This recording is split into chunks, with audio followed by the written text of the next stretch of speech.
Welcome to the 62nd edition of Rising Tide, the Ocean Podcast. This is David Helvarg with my co-host, Vicki Nichols-Goldstein of the Inland Ocean Coalition. And hello, everyone. So today we're honored to be speaking with U.S. Assistant Secretary of State for Oceans and International Environmental and Scientific Affairs, Monica Medina. Before winning Senate confirmation to this position, Assistant Secretary Medina, a veteran of Georgetown, Columbia Law School, and the U.S. Army, helped link ocean policy and security issues as a special assistant to the Secretary of Defense, general counsel at NOAA, a senior counsel to a U.S. senator, a professor, environmental news publisher. She also worked at National Geographic, among her many other jobs. But before we get into the role of the ocean in U.S. international policy and how we project the blue in our red, white, and blue, let me ask you something that probably goes back to your childhood. You clearly care deeply, so when and how did you first connect to the seas around us? It's such a great question. I think everyone has a connection based on their own personal experience, and mine is no different. I grew up in Atlanta, Georgia, not on the ocean, but we were about a 6-hour drive from the Gulf Coast, the coast of, the Gulf of Mexico coastline in Florida, and beautiful white sandy beaches. And when we first arrived there, when I was a young child, you could literally walk out into the ocean and scoop up all kinds of beautiful shells, and crabs just, were plentiful near the shore. It was just a ocean paradise in the easiest setting for a kid to get acclimated. The waves weren't particularly big, and we spent a lot of time going crabbing off the dock at the nearby pier. There was a great big state park right nearby, the little motel that we would stay in every summer. And it was just a wonderful place to just explore the ocean and fall in love with it. And I did. When you were growing up, when you went off to college, were you thinking ocean? Were you thinking policy? What were you became a lawyer. What was the aim there? The aim there was really to work in the intersection of law and policy and government. And I came to Georgetown because I loved law and government. And I was lucky enough to get to go to Georgetown on an Army ROTC scholarship, which meant I had an Army active duty obligation after that. And there I got to be familiar with the Army Corps of Engineers and all the work they do around keeping our rivers and harbors able to function well, and sort of the wrestling between their missions, some of which have to do with recreation and tourism, and others have to do with the economy and keeping those vital ports open and operating. And my first client as a lawyer was the Assistant Secretary of the Army for Civil Works. And so it was a great introduction to environmental law, and I kind of fell in love with it. And what was the case, and how did this eventually lead you to assistant to the Secretary of Defense? Well, it was a time when the Water Resources Development Act, which governs how the civil works part of the Army Corps operates, had just been revised. And there was a new provision requiring local cost sharing of all the civil works projects that the Army Corps was responsible for. And we had to implement that. And so it meant a lot of changes to the way the projects were looked at and the kind of evaluation they got and the kind of local engagement we needed in order to be able to move projects ahead. And eventually I worked on Capitol Hill. You referenced that. I worked for the Senate Environment and Public Works Committee, and my background in the Army helped because that committee oversees the Civil Works program. And it was 1993, and there'd been a year of historic floods along the Mississippi River, and there were calls for reform in the way that the Corps operated the river. And no one else really had the kind of behind-the-scenes experience with how the Army Corps operated other than me on the staff. So I walked in and helped to write a water resources bill that had a lot of flood reform in it. It didn't pass, but it was a real education in how those policies make a difference in people's lives, and how the river itself connects to the ocean and the Gulf of Mexico. And again, that was my, kind of home.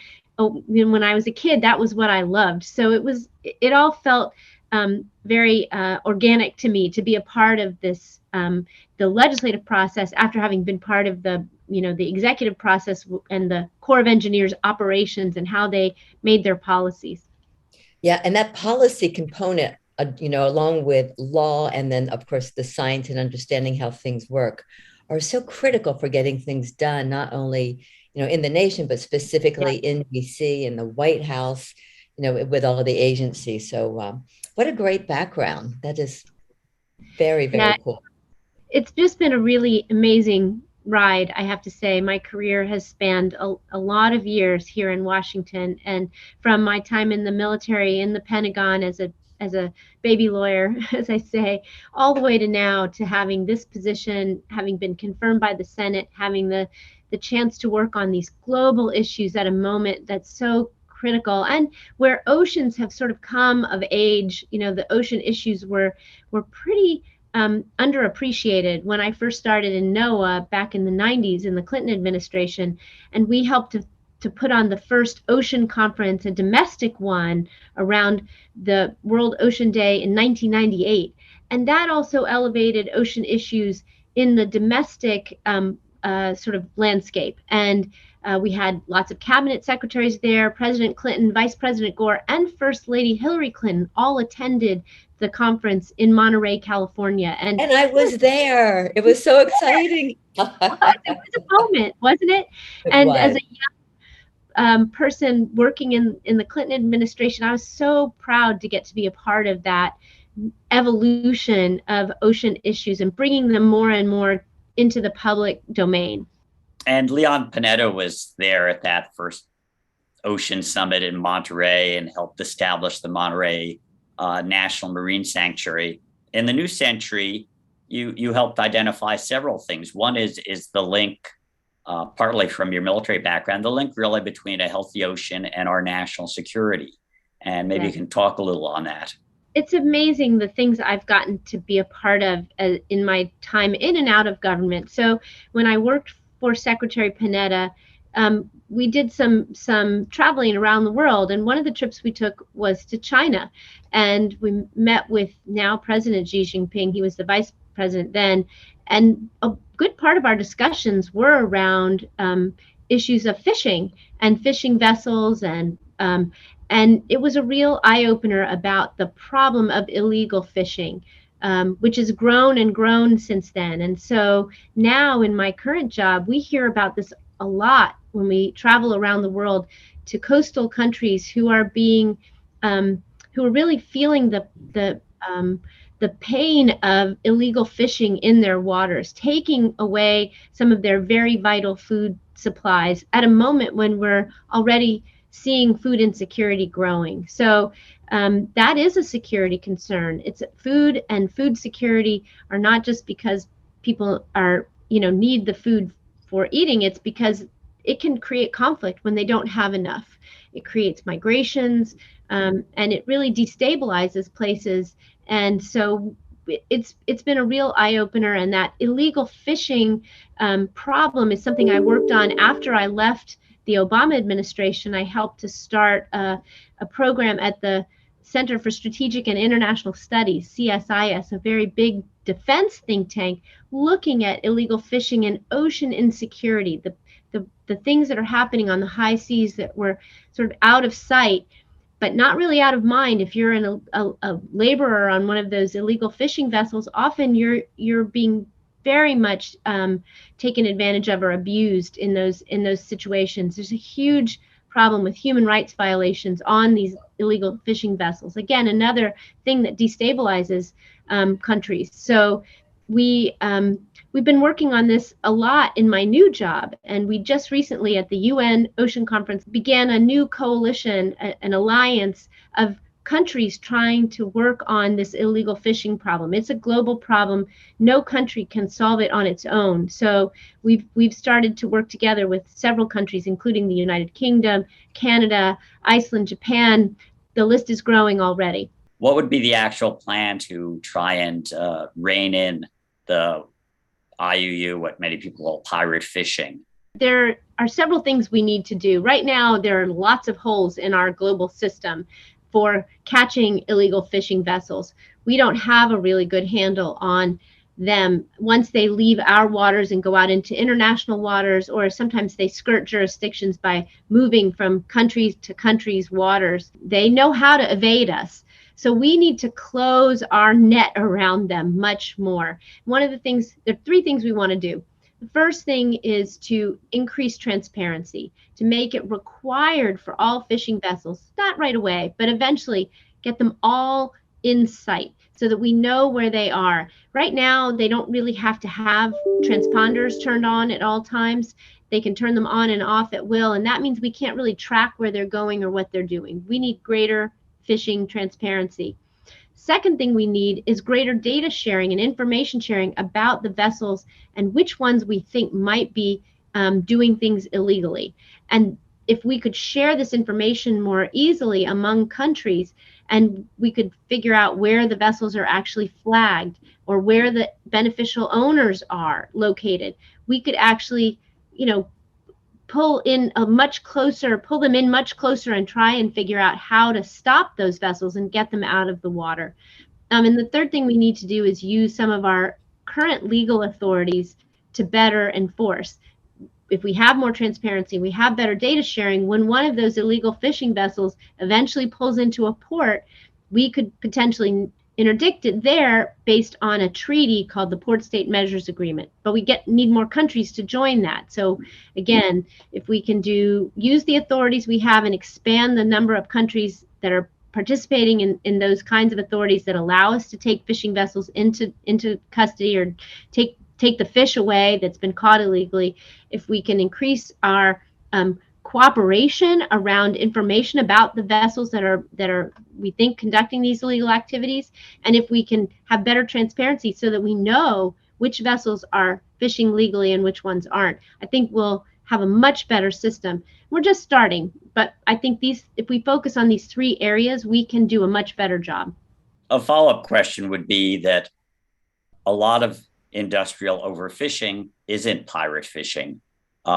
The U.S. in 2006, we reformed our Federal Fisheries Act so that, we didn't continue to overfish edible marine wildlife. And it's approaching something like sustainability, rebuilding stocks. But that's a model that's not used globally.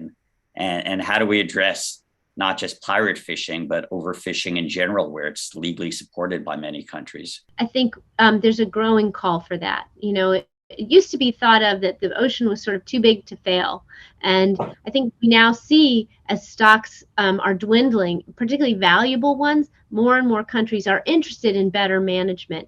But we need to give them the tools to do that. Again, it goes back to some transparency requirements and better management so that we know what's coming out of the water from these vessels, so that we can tell when they're overfishing, not because it's illegal, but just because it's not sustainable. We don't have a good sense of how much is coming out of the water in a lot of places, and we need much better sense of that in order to get our arms around this problem. And much of the ocean is pretty much in the high seas. So if we're looking at all of these activities within a state's territorial waters, tell us a little bit about how we are moving towards the High Seas Treaty, some of the things that we can anticipate, and how we handle this massive area where people are just fishing and we really don't have any real strong regulatory authority. So the U.S. is working very hard in the context of what we call the BBNJ negotiations. That stands for Biological Resources Beyond National Jurisdiction. Basically, what happens to those high seas marine resources that aren't fish? Fish are covered by a lot of agreements that are already in place under the UN Food and Agricultural Organization that manage just fisheries. But there's a whole lot of other biological resources that are right now kind of up for grabs in the high seas. And the goal here is to create a regime whereby we manage those resources to the benefit of everyone. And we understand what's coming out of the ocean and how it might be used. And we create protected areas where nothing could be harvested, so that we know that we leave some areas pristine and functioning. So it's a high stakes negotiation in that it covers such a huge part of the planet. It's been underway for a long time. There's been discussions about an agreement to cover these areas beyond national jurisdiction for more than a decade. And the negotiations have been going on for, I think, about 5 years, maybe longer. And we're at the very end. We are coming to the final negotiation later in the summer at the UN in New York. And I think there is a real sense that this is a moment when the world has to come together and create rules around this type of activity in the high seas, in the areas beyond national jurisdiction, where we need to have strong governance, strong rule of law, and rules of the road, if you will, so that we know what's coming out of the ocean and we are able to really make sure that we protect it. What would you like to see? What would the ideal scenario be for a strong high seas treaty from the US perspective? I think it's one that we can join. I'd really like it to be something that we, the US, can be a member of. We're not a member of the Law of the Sea Convention, as you know, and that's a real disadvantage to us, I think, because it puts us outside of that legal regime. We abide by it. We consider it customary international law, but we don't get the benefits of being a member of that convention. And so I'd really ideally like it to be something that the world can live with and that the US can participate in fully. Is there any hope? The Law of the Seas Convention, something supported by everybody from Greenpeace to the Pentagon, and yet the US Senate has never ratified it. In the 1980s, I talked with Senator Jesse Helms of North Carolina, who was running Foreign Service Committee, and said that he didn't want to sign any treaty where the US vote didn't count more than any other nation. Are we ever going to get on board? Never's a long time. And I just keep hoping that we will. I can't really predict right now. We don't see the votes in the Senate for it. I know the Secretary and the President have spoken up in favor of us ratifying the Law of the Sea Convention, but it's not something that we think is likely to happen anytime soon. Well, let's stay on the high seas for a moment, or the open oceans. A U.S. corporation recently got the impoverished nation of Nauru to announce plans for deep sea mining as soon as next year. The mining industry claims they'll provide minerals needed for green energy, batteries, and cars, but many scientists and corporations, including Google, BMW, Volkswagen, are already saying they won't buy these minerals until there's a moratorium on drilling to better study and understand the deep sea environment. Does the U.S. have a position regarding a moratorium on deep sea mining? Well, the U.S. is actively engaged in the process of determining what the regulations are now, but only as an observer, because again, we're not a member of the Law of the Sea Convention. So it's really challenging for us. We are no different than corporations or nonprofits. We don't get the status of a member of the body that's actually making these decisions right now. And it's a real shame because it puts us at a real disadvantage globally in terms of shaping the rules around this and making sure that they're protective enough of the marine environment. That said, we're doing everything we can to make sure that the negotiators, the people who are working on these regulations, have the benefit of all the U.S. understanding and know-how. And we really believe that there's a significant amount of scientific uncertainty that still exists around this whole issue. And so we need to know a lot more about how it will impact the marine environment and how to protect it before we think it's ready for prime time, if you will. We need to close those gaps and do a lot more research. That said, these regulations are being drafted now. And so I hope we'll be able to be actively engaged and help to make them as strong and as durable as they can be, given, the needs in the future potentially for these kinds of minerals. And it looks like things are happening on a pretty quick timeline, with the extractions beginning maybe even as early as the summer of 2023. So it doesn't look like we have any regulatory authority to prevent it. So it would be mostly about coming up and supporting strong regulations for protection during the extraction process. Of strong regulations in support of the extraction, the potential for extraction, and a lot more research in advance of it if we can possibly hold off until we know more. We think that's a much better place for the world to be in. There's a lot of scientific research that still needs to be done about the impacts of this. We know that it could be potentially very harmful to the marine environment, because what happens in one place in the ocean doesn't stay that way. Look at plastic pollution; it's everywhere. Remember when we had the Fukushima disaster and that nuclear waste washed into the ocean, and it ended up all kinds of places. So we know that oceans are fluid and things don't stay in one place. And so I think that calls for precaution when it comes to this kind of activity. One of the ideas that certainly President Biden advances and many others is that we should simply set aside as a biological reserve a significant part of the planet. President Biden talks about 30% of land and water protected by 2030. And I know that this is also an international goal. How's the U.S. internationally working to make that a goal and to make protected areas real and not paper parks? We are very engaged on this. It is a priority for the administration. It's something that President Biden cares about himself. Personally has made the promise back in the campaign for 30% of the U.S. ocean being protected and the U.S. land being protected by 2030.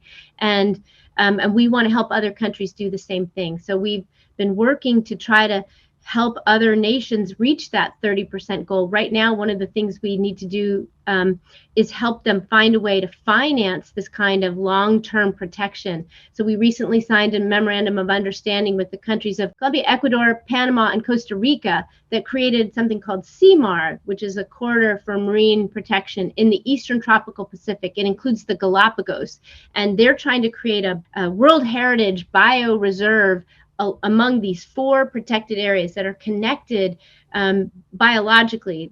There's great amount of marine life that traverses them, and they're really unique and special and pretty well preserved, pretty intact as far as marine ecosystems go.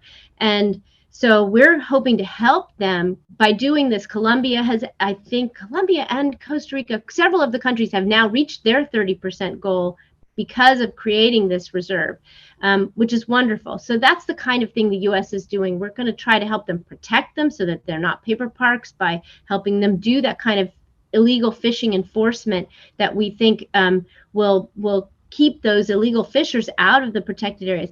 And also narco traffickers, which are using them for safe havens for narcotic trafficking. Golly, we've got a real national interest in that. So those are the kinds of things that we're doing. We'd like to help the Pacific Island nations as well with some of the protected areas, like Palau has created a large marine protected area in their EEZ. We want to help them keep that going and also have a sustainable blue economy. We're also working very hard, again, on the outskirts of the meeting. There's something called the Convention for Biological Diversity. It is to nature what the climate COP is to climate. It is the global effort at sustaining biodiversity, nature, wildlife, trees, all the things that we need to have a healthy planet are being protected under this convention. The U.S. is not a member, but we sit as an observer, and what that convention is trying to do, and it meets later this year, is create a 30% protection goal for the entire planet. And we are in support of that and working very hard to help other countries achieve that goal of a global mandate for protecting 30% of the planet, ocean and land, by 2030. We don't have to talk about the amount of trouble our coral reefs are in, both in the US and internationally, but can you talk a little bit about that and what some of the goals are within that new plan of action? Yes, the U.S. is so pleased to be leading that plan of action. And of course, there's nothing that I think people can relate to more in the ocean than those reef systems that are such a part of our vision, our view of what the ocean is and what a vibrant ocean looks like. And so we do have a 4-pillar plan, and we are busy, I think, trying to figure out how we can implement it best. We are really keen to get as many other countries involved in this plan as we possibly can. And we need more funding for coral reef protection. I think that's a huge area of potential growth. We know that there's a lot of room for, or a lot of work to do in coral reef restoration. We know many reefs have been hit, so we know that's an area that we can, I think, expand our knowledge. I've actually been to a National Estuarine Research Reserve, a NERS site in Hawaii, where they're testing what types of corals react best to climate stressors, and how long it takes for them to come back, and how well we can reseed coral reefs that have been injured, that have been harmed by bleaching events or other stressors. And frankly, we're looking at, how do we improve the, kind of restoration of these places where we know there's going to be climate impact. So there's just so much work to do, and coral reefs are, I think, something that we're very pleased to be engaged in internationally in that conservation effort. Not to mention protecting the ones that are intact, which is so important. We've lost half the world's coral reefs in the blink of an eye. We've lived our lives, and the Great Barrier Reef has seen this, loss of half of its corals within the last decade. And so we're in a crisis point. Restoration is good, but there's also a state of emergency. I know I spoke at a recent Ocean Climate Summit with some leaders of island nations, and they're asking things like they want to retain their rights, their EEZs, their exclusive economic zones, after their people are displaced. And it's kind of scary to think of the rights of sunken nations, but that's something that is actually on the table now at the UN, which is the rights of island nations to retain their waters, the rights to their waters, even when they may not be able to live on those waters anymore. It's such an interesting thing, because people who live in big land countries don't really think of the ocean as part of their country. And yet for these islands, that is their country. And the way they, think about their country is completely different than we do. And so it's these are issues that we have to come to grips with. The Biden administration is just committed to leasing out more offshore oil and gas. And can we be a global leader on climate if we're still continuing to drill for new oil and gas? Let me just say, this is outside of my realm. That falls under the Interior Department, and I don't want to step on anything that my colleagues are working on. Those 5-year plans, they come out every 5 years. It's just a draft plan. So we'll see what happens there. I do think we will always be a leader in conservation globally because of the work that we do. And I think, when you look at the leadership we have, when we have somebody like Special Presidential Envoy Kerry, really actually driving progress on climate, unlike almost any other leader anywhere in the world. He is single-handedly focused on this full time. There's no other climate negotiator out there that holds a candle to him. And that puts the U.S. in a unique position of leadership. Everywhere I go, people thank me for the U.S. being engaged in these issues. And that's what keeps me going. We need to be thinking circular all the time and eliminating waste and finding ways to use what we used to think of as waste in ways that will be more sustainable. So at the UN Ocean Conference, we did what we called a Shark Tank. It was a pitch competition among entrepreneurs, young entrepreneurs with good ideas that they came to us looking for funding. And we brought on an expert panel of marine ecologists and business people, and they judged this pitch competition. And one of the competitors came from Egypt, and he had a business where he was taking the fish waste from small fishing boats and turning it into fish feed for aquaculture in Egypt. He was great. So that's the kind of ingenuity and innovation we need. And seeing those young people with their ideas, some of them had to do with ocean plastic, some had to do with fisheries, some had to do with kelp restoration. They were great. We're facing these cascading natural disasters and not quite natural disasters.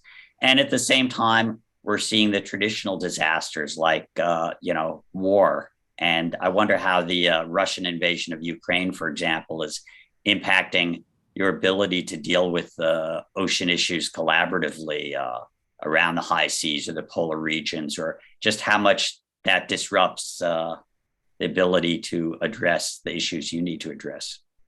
It's clearly a challenge, and I know we've come up with some ways to continue to do research as much as we can, say through the Arctic Council, without reconvening the council.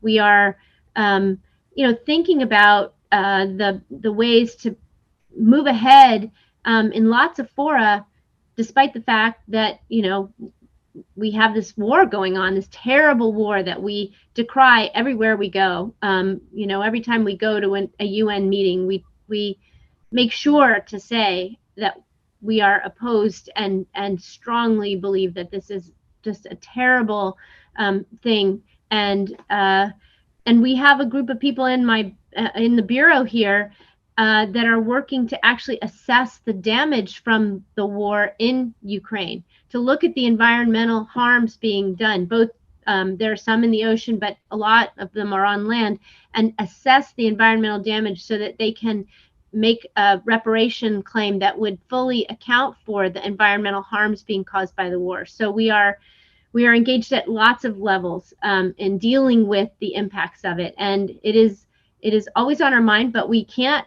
lose focus on these issues, and we know we have to keep plowing ahead and find ways to make progress despite them. So when you mentioned fossil fuel use, to me that ties also into plastic pollution. And that is a biggie. And we're all talking about it around the country. And we've been a big supporter of the Save Our Seas 2.0, especially given the political climate. Like, let's just get something through. It's not the end all. There's still a lot of work. But now with the new funding internationally and bringing 14 new countries in, how do you envision that the Save Our Seas plastic initiative will be implemented and that will really see a difference in our quality of life for the animals and people around plastic and the ocean? And maybe explain what that is. So it's a law that allows us to be much more engaged on plastic pollution in the environment, and it's part of a bigger international effort to come up with a global agreement to end plastic pollution. And we are hoping that it will be a Paris-like agreement with national plans for eliminating plastic pollution, particularly plastic pollution that ends up in the ocean. But we've made a conscious effort that we needed to address the full life cycle of plastics in order to get to that result that kept plastic pollution out of the environment, particularly out of the marine environment. So we're really excited because in March, we got together in Nairobi for the UN Environment Assembly and launched this negotiation of a global agreement to end plastic pollution. And it was unanimous. And we, I think, really are on a trajectory to come up with a global mechanism for ending plastic pollution. And the negotiations will go on for the next 2 years. It'll end in an agreement that we hope will look a lot like the Paris Agreement. And each country will have its own national action plan, but will be held accountable to achieve a standard. We haven't agreed on what it is yet. We haven't even had the first negotiating session. That will happen this fall. But I'm optimistic because there is so much, I think, exhaustion from plastic. Everyone, everywhere, is tired of the amount of plastic that we are sort of stuck with. We see way too much plastic pollution, and we're sort of drowning in plastic right now. And there is great agreement between governments, nonprofits, and civil society and corporations that we need to get our hands around this problem. We're seeing it in the food chain. We're seeing it in the deepest part of the ocean. We're seeing it at the highest mountaintops. We're seeing it from pole to pole. We're drowning in plastic. So I think this is a moment when we will hopefully get our hands around this problem and change the trajectory that we're on. And one more issue I want to jump in on. which really started here in California with Geraldine Natz, the first woman, the first marine biologist to run a major port in Los Angeles, and started the greening ports and shipping movement. And this is now a big global ocean issue. How is the U.S. going to contribute to seeing the transition, decarbonizing our ports and our global shipping fleet? We think this is a crucial part of the climate solutions that we need. These are a major part of our economy is shipping, and right now it's not nearly clean enough. And so we're working through the IMO. We have a major initiative on greening shipping, and we're working to push the IMO to have tougher standards on carbon pollution from ships. And we're working to try and create green corridors for shipping and to see a lot more green transportation in the ocean. So everything from electric ferries to electrifying ports in a way that takes away a lot of the pollution that we see, air pollution around our ports, that's really harmful to the communities that live nearby. And we're now burning some of the dirtiest fuels in our marine transportation system. So that is a big sector that we could really work on by getting that cleaned up. And the IMO is the International Maritime Organization. It's a UN agency that's been historically pretty weak on this, so they could use the pressure. They are. I think we are engaged on that, and they know that we are determined. So, I'm optimistic. The shipping industry knows they need to clean up their act. So, slowly but surely, we are not going to make progress in a minute, but we are steadily making progress. So I was very impressed when John Kerry came in as Secretary of State under the Obama administration that you're there now to have actual ocean champions in U.S. foreign policy roles, actually focusing on the other 71% of our blue planet. On your day-to-day experiences, on the range of frustrated to satisfied, 1 to 10, where are you landing on that scale right now?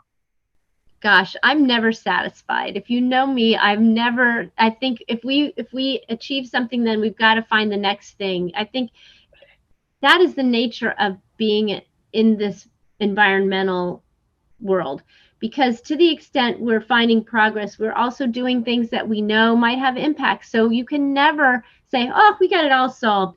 We always have to be taking care of the planet that we live on. We always have to have stewardship as a North Star. And so I guess I'm never satisfied, but I'm very happy to be doing this job at this moment, because this is a pivotal year for oceans, and we're in a pivotal time for making the kinds of transitions and real sea changes that we need in order to have a more sustainable future. So I spend most of my time really thinking, what's the next thing I can do, and digging into that. I'm feeling very optimistic talking with you, because so often we are focusing in on the negative and how can we make these incremental steps. But you have such knowledge of, such a huge part of our planet, and having you as our champion and so enthusiastic and so, well-versed in all of this really gives me confidence that we are making good strides and that we still have time to really make a difference. And so Monica Medina, U.S. Assistant Secretary of State for Oceans and International Environmental and Scientific Affairs, thank you so much for being with us on Rising Tide Ocean Podcast. Yes, it was a pleasure. Well, and I have to say, congratulations, David, on 20 years of your Blue Frontiers work. And you've just always been, both of you have always been such champions, and I'm such a fan and have always been. And I'm just so excited to have had a chance to participate today. Thanks. Thank you. Rising Tide is a production of Blue Frontier, co-hosted by David Helvarg and myself, Vicki Nichols-Goldstein, with support from Natasha Benjamin and Ellie Curlow. Rising Tide's editing services and additional technical support is provided by Studio Cape May. The theme song is written and performed by Ethan Kenbarg. You can find Rising Tide, the Ocean Podcast, at www.bluefront.org, or download it from Apple, Google, Spotify, or wherever you get your favorite podcasts. Off in the salty ocean, off where the waves roll free. The sparkling water rises, then crashes to the sea. Out amongst the breakers, you'll have no need to fear. It's true, it's the blue frontier.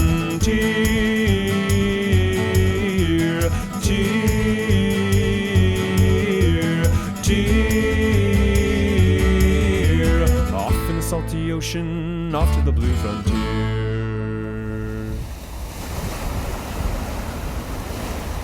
Sparky, come here, buddy. Sparky!